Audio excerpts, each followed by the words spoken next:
Good afternoon, ladies and gentlemen. I'm Jonathan, your resident astronomer. Glad to have you here on this. Yay! All right, thank you. I better quit while I'm ahead. I really appreciate that. It's wonderful to have you all here, and I wanted to thank everybody who's been able to come up and see the Southern Cross so far. We've had a couple clear nights, and we're hoping for a few more during the course of the rest of our adventure together here. So I'm here to talk about my second favorite place in the solar system. I would normally say this is my favorite place, but since I'm from Earth, I have to say that Earth is my favorite place. But I got to say that Saturn is a pretty close second. It's a really amazing place, and we're lucky that we have Saturn in the evening sky right now. It's not at its brightest that we would normally see it, but it's still something we can see after sunset, after the sky gets a little bit dark. But I wanted to share with you some beautiful images and some of the things we learned about Saturn during the course of the Cassini mission that went from 2004 till just a couple of years ago. And give you a little bit about what we've learned about Saturn, and just at the same time share with you some of the most amazing photographs I think I've ever seen of places in the solar system.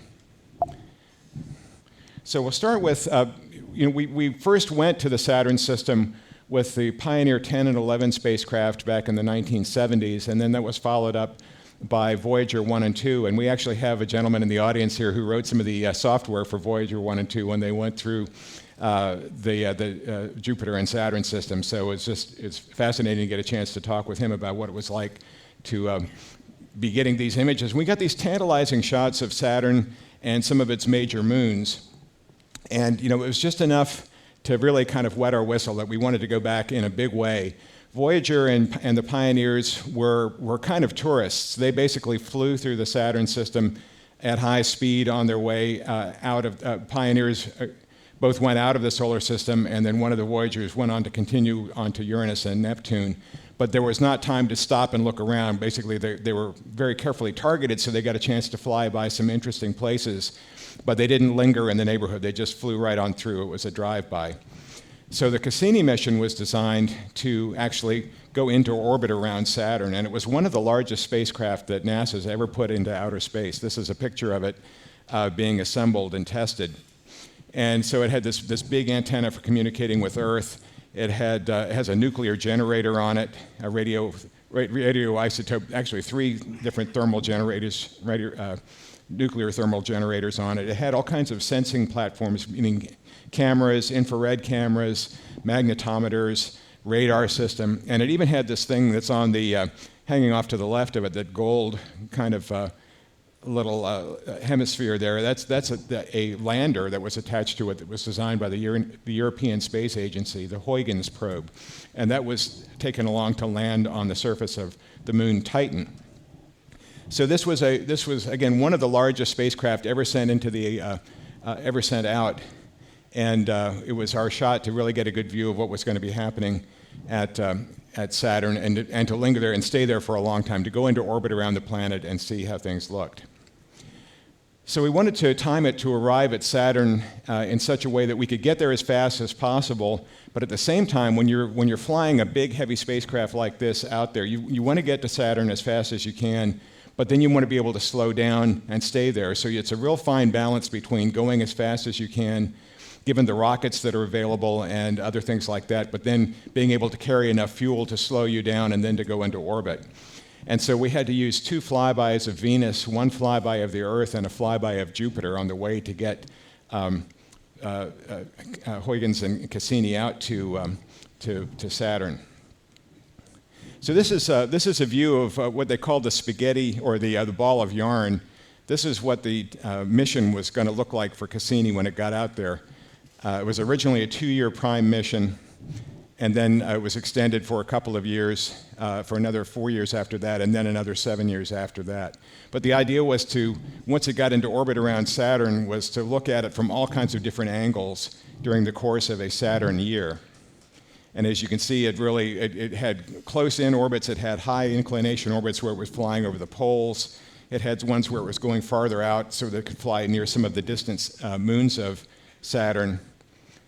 And we got there.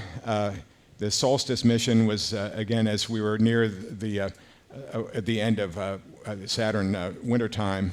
And then finally there was the grand finale, which was taking the spacecraft inside the rings, between the rings of Saturn and the planet. and eventually crashing. So this was all of the orbits that Cassini achieved. And so again, why do we want to do this kind of thing? You know, if we look at Saturn from Earth, Saturn's got a 29-year period, a 29-year period around the sun, and it's tilted at an angle like the Earth is tilted at an angle. And so we don't always see the rings open wide up to us. Twice during its orbit, the rings are face on to us, and you can see that in the middle here. And they become essentially invisible because they're so thin, they're invisible from Earth for a short period of time. And Galileo actually mentioned that when he thought that he had seen, Galileo thought there were two other planets that were circling around with Saturn. He didn't realize they were rings, but then they'd suddenly disappeared, and he thought, you know, did Saturn eat these other rings or these other moons that were with it? He didn't quite know.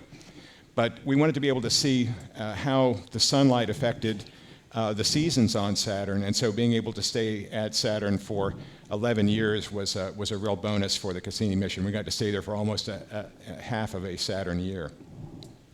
And so what did that actually look like? You know, from Earth, because we're so far away from Saturn, on average about 850 million miles. And so we never really see the shadow of the rings on the planet, for example. But here, once we got to Saturn, we could see the shadow of Saturn's rings cast up onto the planet, and we can start seeing how having these shadows in the northern hemisphere would affect the temperatures there, for example.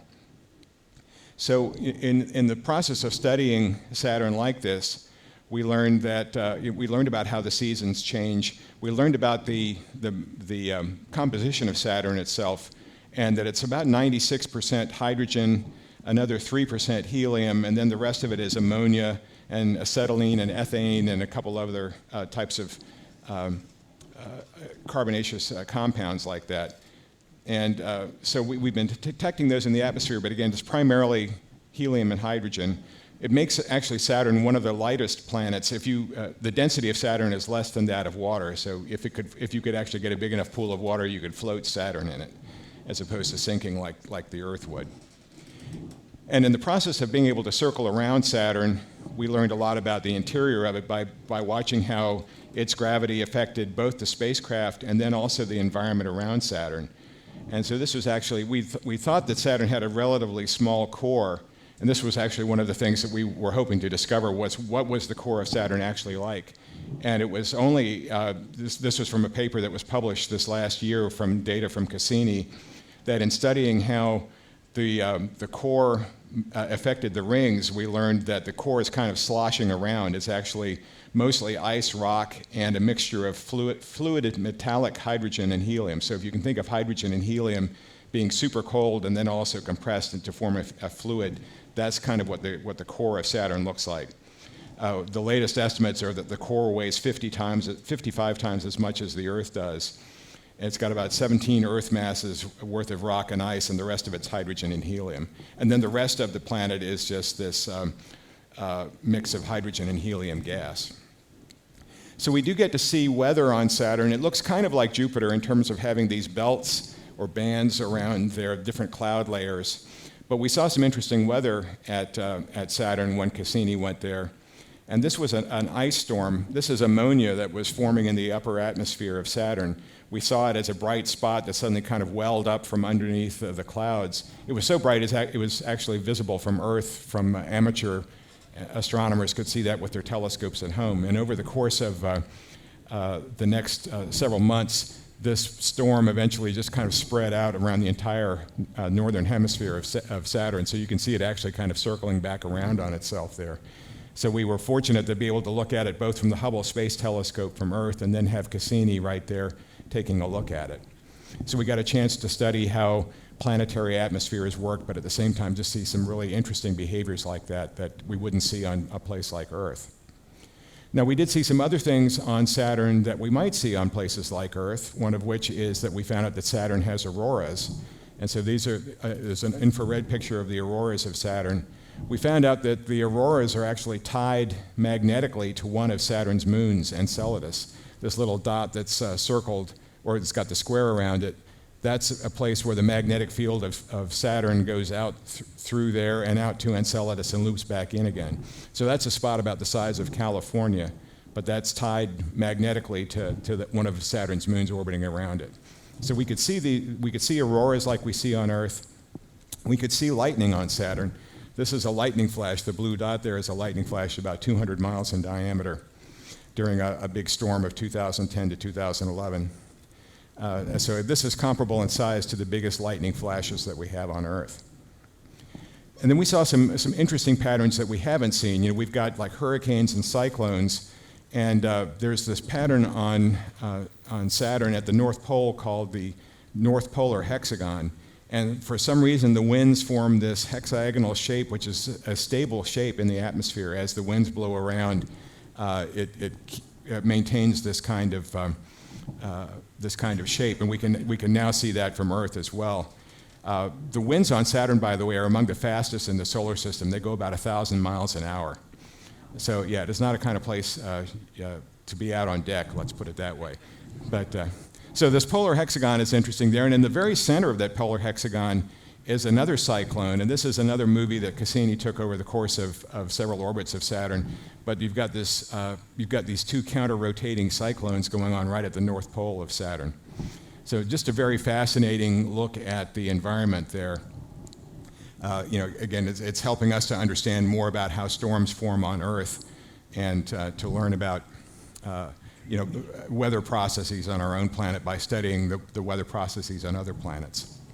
So that's a little bit about Saturn. You know, we're still learning about the planet itself, but perhaps even more fascinating are some of the moons and the ring system, of course, which makes Saturn unique. There are about 80 moons that I'm aware of right now. I think 49 of them have been named, and the rest of them have not been named yet. But the biggest moon on Saturn is the moon Titan. And you know, we knew in flying by there with the Pioneer and the Voyager spacecraft that Titan had this basically smog over it. It's a thick haze of hydrocarbons, and it's opaque to visible light. We can't see through that layer of smog. And so we knew about that being there, and so they built special types of imaging sensors on Cassini to be able to look through that smog. But Titan is a huge moon. It's the only one in the solar system that has an atmosphere. And you know, we wanted to learn more about this and what makes that up. And so just some of the pictures we got back of Titan helped us really learn about what an amazing world this is. This is a picture of the back view of Titan. The sun is on the other side of Titan now, shining through the atmosphere. And you can see how thick the atmosphere is here as it's backlighting the moon. But what we also learned, and being there over the course of half of a year for Saturn, we got to see that the thickness of the atmosphere on Titan actually varies considerably during the course of a year. You can see at solstice, when you have either the north or summer or winter time, the atmosphere is about 550 kilometers high. When you're at equinox, which is at spring or fall, it's only 400 kilometers high. So something is heating and making the atmosphere grow very large, but very much higher or lower as it responds to solar heating. And you can see some of the layers here in the atmosphere as Cassini looked through that to see that it's a very complex type of atmosphere. And so one of the things, of course, we wanted to do was be able to peer through that layer of smog and learn more about it. And so with the infrared mapping system that they have on Cassini, we were able to look through that smog layer and suddenly see a very interesting looking environment here. We saw these patterns of dark and light. And of course, the first thing you think of when you see this is this has got to be a lake, right? But Titan is hundreds of degrees below zero, so it can't be liquid water. What could it be then? And it was in the course of more than 100 orbits that took Cassini past Titan that we started to learn that these are hydrocarbon lakes. These are lakes of methane and ethane, liquid hydrocarbons down there. And we were not 100% sure that was liquid until we got a picture like this, where you actually see the sun glinting off of one of those lakes, like we would see the sun reflecting off of a lake back here at Earth. And we also used the picture on the right here is a picture from the radar mapper, and you can see that the terrain is kind of lumpy, but then you've got these places that look absolutely flat, and so that indicates a liquid that's there. So what we're seeing here is an equivalent kind of to the Earth's water cycle. We're seeing a cycle on Titan that's being caused by hydrocarbons raining down from the atmosphere forming pools of liquid hydrocarbons, complex hydrocarbons, methane, ethane, acetylene, all things like that. Eventually they evaporate, go back up into the atmosphere, and that cycle continues. It's a really fascinating cycle that could be the precursor for building the kind of building blocks that we need for life. And we also saw clouds in Titan's atmosphere. We could see those moving during the course of the year. So we see, again, analogs to the Earth's weather processes going on in this small moon of Saturn. Of course, one of the most exciting things that Cassini did was to carry along this Huygens lander built by the European Space Agency. And so that was dropped off from the Cassini mission, and then it started falling through Titan's atmosphere. And this is an actual movie. It's been cleaned up and stabilized a little bit, but this is what the descent through Titan's atmosphere to the landing looked like. It took 2.5 hours for it to come down under parachute, but we started seeing these things that look like mountains and channels starting to come out as you got lower and lower through the atmosphere. You can see highlands, which we're pretty sure are made out of ice, but then you start to see things that look very much like river channels or deltas or drainage channels on there. So just a fascinating type of environment as we got lower and lower. Right now here, this is altitude of 16 kilometers, so it's about 10 miles up and still coming down. And Huygens continued to broadcast the whole way down and actually got all the way down to the surface and managed to continue broadcasting for a short period of time after that. It was relayed back to Cassini, who then sent it back to Earth again. But again, this is just a fascinating look at the kind of geology that's going on there on this moon. Very intriguing place that we want to be able to go back and study. And so we're about to land here, 1 kilometer high, 0.5 kilometer coming down, and then this is a picture from the surface of another moon of another planet. So we could see these rocks, which appear to be ice pebbles of some sort, and we could even see the shadow of Huygens' parachute as it goes by here. So again, a very intriguing place to look. They had built Huygens with the idea that maybe if it landed in a lake, it could float. Luckily, it looked like it landed on a relatively solid surface. So Titan is definitely a place we want to go back to, and actually that's our next mission to the Saturn system, is going to go back to Titan with a nuclear-powered helicopter, which is going to be flying in the middle of this decade, and we'll be arriving at Titan in the 2030s. And I'm going to be talking more about Titan. I have another talk about the search for life in the solar system, and this is one of the first places we're thinking that we might be able to look for evidence of life elsewhere outside of Earth. So another of the most intriguing moons of Saturn was Enceladus, and we knew that it was very bright, and the surface looked to be very young from the pictures that we saw from Voyager and from Pioneer. But it's basically, it's as reflective as snow. It's almost 100% reflective. It looks like it's ice, but you can see there are very few craters on there. And so something is causing it to be resurfaced. There's something that's making a new surface on Titan, on Enceladus relatively rapidly. And it was as we went back and turned around and looked at Enceladus from the other side, looking back towards the sun, that we saw this. There are active geysers. There are more than 100 active geysers at Enceladus' south pole. And it's spewing water vapor up along a series of cracks in there that are called tiger stripes. There's a series of canyons that apparently have these openings where these jets can come up through. But in the process of going through and studying this moon, we've learned that it has an ocean underneath this layer of ice. There's much more liquid, more water in this ocean than there is on the Earth's oceans. And so this is another place we might be able to go back. And again, I'll talk about this when we talk about the search for life in the solar system, because there are volcanic vents and things like that underneath the surface of the ice down there, which could be powering to provide enough heat to cause life, the conditions that would be right for life. Another, again, very intriguing place for us to go back and look at. Some of the other really interesting moons of Saturn, I mean, the diversity of the moons of Saturn is just spectacular. There's this interesting one called Iapetus, And when this was discovered by Giovanni Cassini back in the 1600s, he realized he could only see it on one side of the planet. He could see the moon on one side. When it was on the other side, what it should have been on the other side, it became invisible. And so he hypothesized that it had to be darker on one side than it was on the other. And so that's in fact what we saw when we got there with Cassini, is that it's very reflective, almost as reflective as ice on one side, and the other side is almost as dark as coal. And so the question is, what makes it, what is creating this on this moon?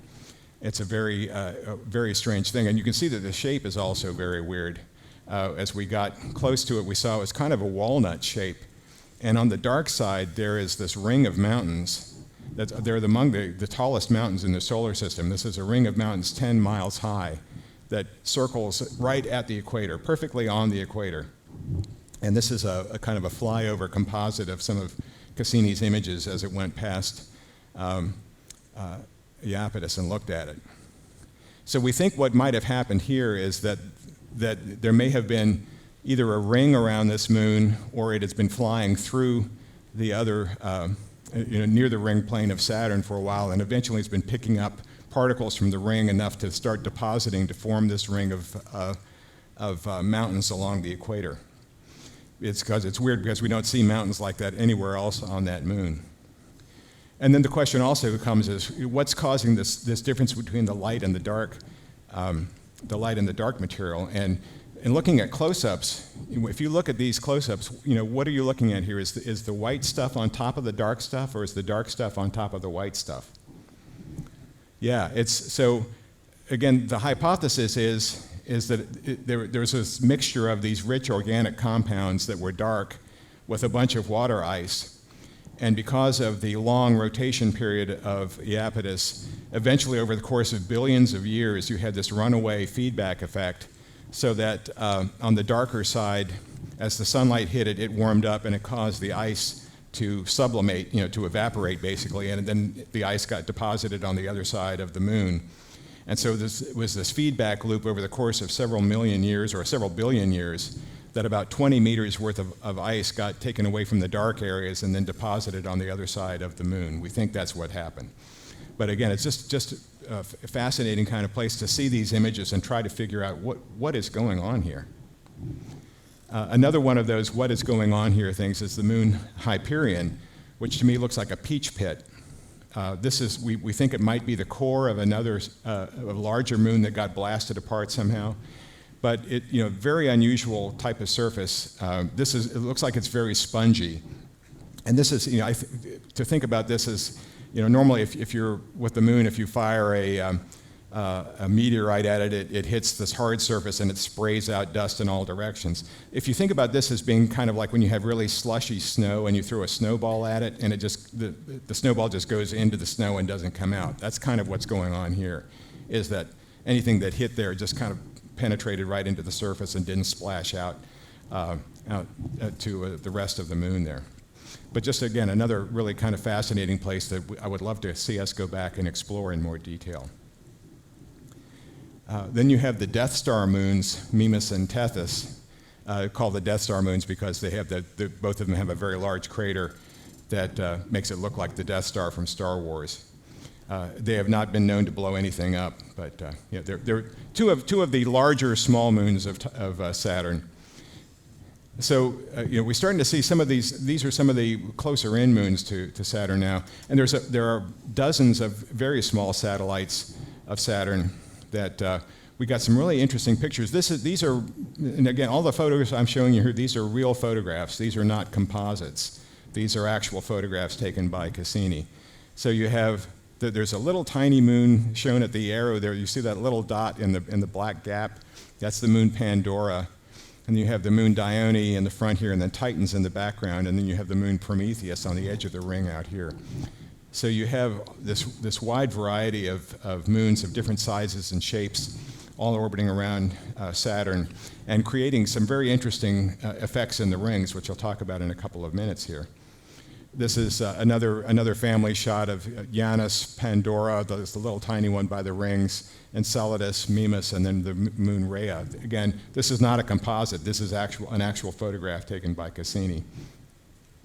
And then we've even been able to make these kind of movies here. This is a series of images that were taken over the course of 19 minutes. So we've got 4 moons moving here in this one. We've got Rhea, the big one. Next to that, there's the moon Janus, the real small one. That's only 100 miles across. Mimas is at the top, and then you'll see the little moon of Pandora coming along the side over there by the rings. So just this helped us understand a lot about how the moons work, to understand their period better, so that we could actually study them as we wanted to get closer to them. But again, it just makes for just a fascinating home movie to take a look at. So to move from the moons into the rings, and then the ring moons, as we'll call them, from Earth we can see what look like 3 or 4 rings that are of varying widths, and then there's gaps in between them. We call them the A ring, B, C, and D ring. That's very creative names, but that's what we call them based on the order that they were discovered. But as we got closer with Cassini and also with the Voyagers, we could see that all of these rings were made up of hundreds and thousands of smaller ringlets. And what looked like to be what's marked here is the Huygens gap, about a third of the way from the right. It looks like just a black empty space that we see from Earth, but that's actually a complex set there's also a complex set of rings that are inside those gaps.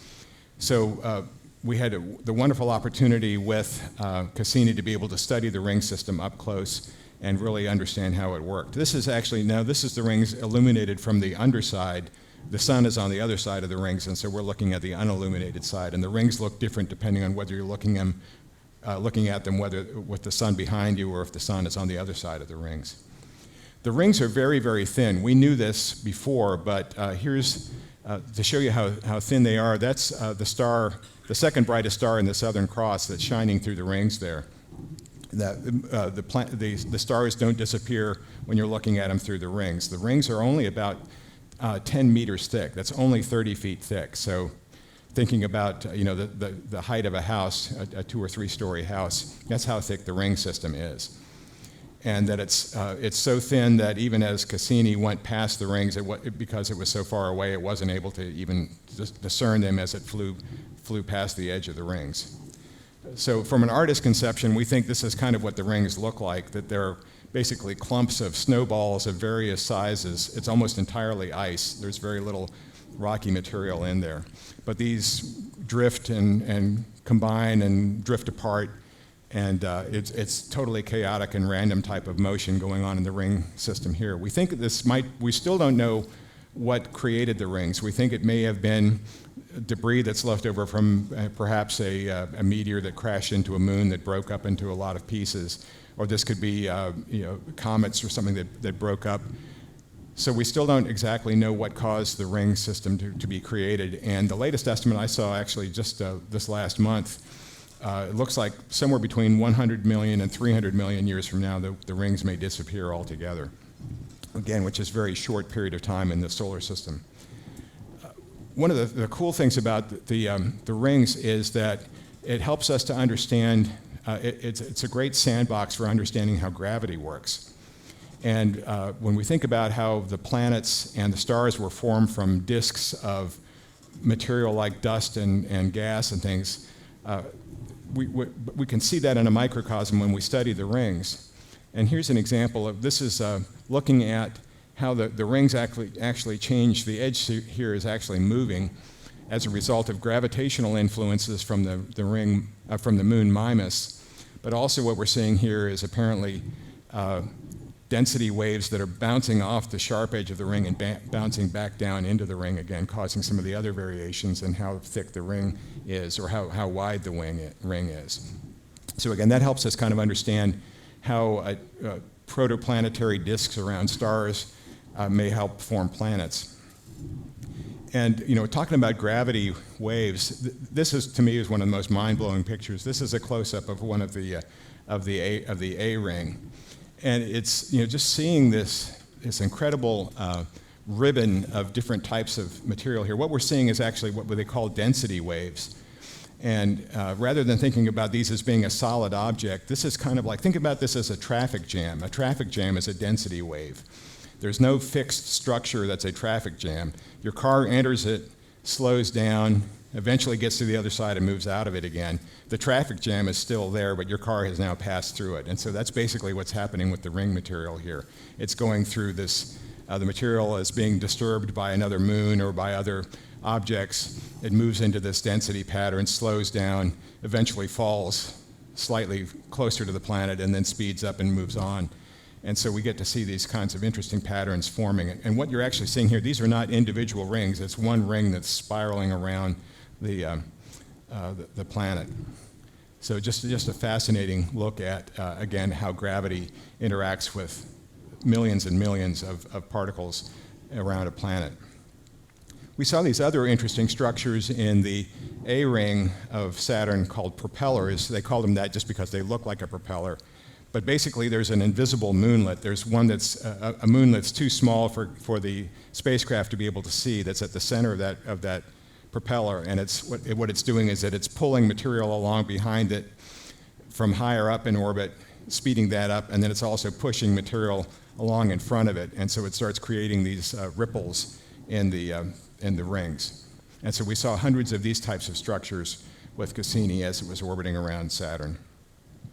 As we got to the time of the year when the rings were almost face on to the sun, we saw some really fascinating things come out. Again, knowing that the rings are only about 30 feet thick, this was a picture taken just a week or two before equinox, before the rings were completely edge on to the sun. And now you can see that there is something that's making these rings stick up like little mountains. These projections are about 1 kilometer or 2 high up out of the ring plane. And so again, we think that's being influenced by a moon passing nearby.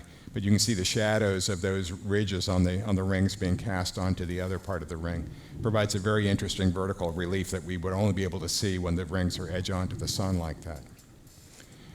And then I talked about the little moonlets that are causing those propellers in the rings. So you've got some larger moons as well, like this one, this Daphnis. And you can see how it's pulling along material from the ring as it circles along inside this gap. It's cleared out this gap in the rings, and it still influences and scallops the edges of the materials near there, of the ring along there. And again near equinox, there's Daphnis is in the center there, and you can see how it's pushed some material up ahead of it and pushed some down below the ring on the other side. So the moons create this very complex interplay of the material in the rings. And then the rings start influencing some of the moons, and you end up with some really bizarre-looking moons. And this one is Pan, which has been called the ravioli moon or the flying saucer moon. But it really is the shape. It's spherical with this big ridge of material around it. So it's been flying through the ring system, and we think what's happened here is that the ring material just gradually starts building up around the equator of that moon until it forms this big long ridge that makes it look like a flying saucer. And so here's Pan orbiting in its gap between two of the rings. And so it's, again, just kind of gradually clearing out the rings over the course of millions and millions of years. And there's another moon that's kind of like that. The moon Atlas also has that same kind of flying saucer shape. And the moon Daphnis also has a little ridge around the center of it as well. So again, some very interesting and bizarre shapes. I would love to go and stand on one of those moons one of these days and see what that would look like from there. And then the small moon Prometheus, again, creates these really beautiful shapes in the F ring, which is a very thin ring that was discovered by our satellites when we were up there. But these streamers follow along with Prometheus as it moves along during the course of its orbit. So again, a great sandbox for us to be able to look at the effects of gravity. One final picture of the rings that I wanted to show you here was, this is one day after equinox. And so the sun is completely edge on to the rings here, and the only illumination on the rings is sunlight that's being reflected off the planet itself. So it's a really, again, they would be invisible from Earth at this time of year, but this is a very interesting, to me, a beautiful photograph of how the rings look when they're not being lit up from above or below. So Cassini was in orbit for a long time, and it was beginning to run out of fuel. It's had an opportunity to study these moons. It was well past its original design lifetime of just a couple of years. It was now 13 years into its lifetime and was running out of fuel. And because we thought now that potentially Titan or Enceladus might have the building blocks for life on it, we didn't want a potentially contaminated spacecraft to crash into one of those moons eventually. And so NASA decided the best thing to do would be to crash Cassini into Saturn. And so it designed this one final phase, which they called the deep dive, where they started sending Cassini in between the ring system and the planet.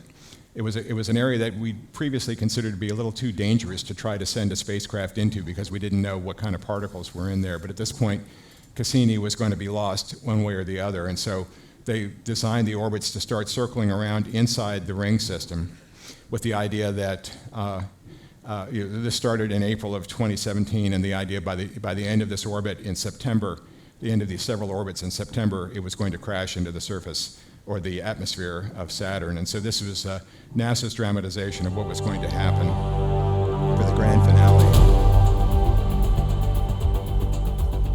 Cassini's grand finale is a brand new adventure.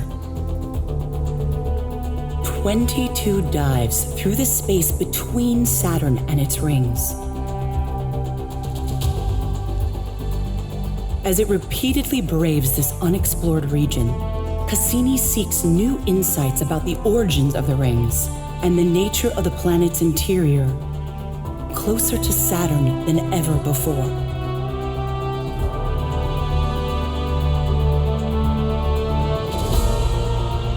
On the final orbit, Cassini will plunge into Saturn, fighting to keep its antenna pointed at Earth as it transmits its farewell. In the skies of Saturn, the journey ends, as Cassini becomes part of the planet itself.